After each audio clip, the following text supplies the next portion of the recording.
So this is the MP candidates promises and manifesto for the future అండి. అయితే ఇది మా ఫ్రంట్ ప్యాంప్లెట్ లో మా స్లోగన్ ఏంటంటే పొద్దుకి ఓటేద్దాం, విశాఖని గెలిపిద్దాం, అభ్యర్థి బట్టి ఇది డిజైన్ మారుతా ఉన్నది. అండ్ వెనకాలకు వచ్చేసరికి ఈ 7 పాయింట్లు ఇక్కడ అన్ని రాసి పెట్టాము. దీనికి కూడా పొద్దు గెలవాలి, పాలన మారాలి అనేది స్లోగన్ తో ఈ 7 పాయింట్లు ఒకసారి మీ అందరికీ చదువుతున్నాను. ఆంధ్రుల హక్కు, విశాఖ ఉక్కుని ప్రైవేటీకరణ కాకుండా కాపాడుకుందాం. వాల్తేర్ డివిజన్ తో కూడిన విశాఖ రైల్వే జోన్ కి స్థలాలు కేటాయించి డెవలప్ చేసి ప్రజల అవసరాల మేరకు మరిన్ని రైళ్లను తీసుకొస్తాం.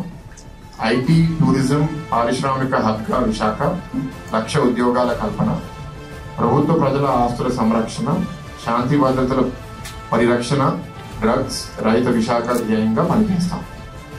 నూతన టెక్నాలజీతో పోర్టు కాలుష్య నియంత్రణ, పరిశుభ్ర హరిత విశాఖ ధ్యేయంగా కృషి చేస్తాం. పోలవరం పూర్తి చేసి గోదావరి జలాలను తాగు, సాగు, పారిశ్రామిక అవసరాల కోసం విశాఖకు తీసుకొస్తాం.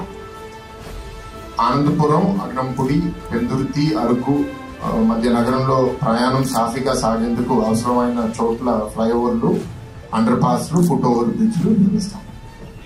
ఇది కాకుండా ఆరోగ్యం మీద, విద్య మీద కూడా పాయింట్స్ ఉన్నాయండి. కానీ ఈ మేనిఫెస్టోలో మరీ ఎక్కువ రాసేస్తే ఎవరు చదవరనే ఉద్దేశంతో ఇవాళ పాంప్లెట్ రూపంలో 7 పాయింట్లే రాశాము. శ్రీ భరత్ కు ఓటేద్దాం, విశాఖను గెలిపిద్దాం.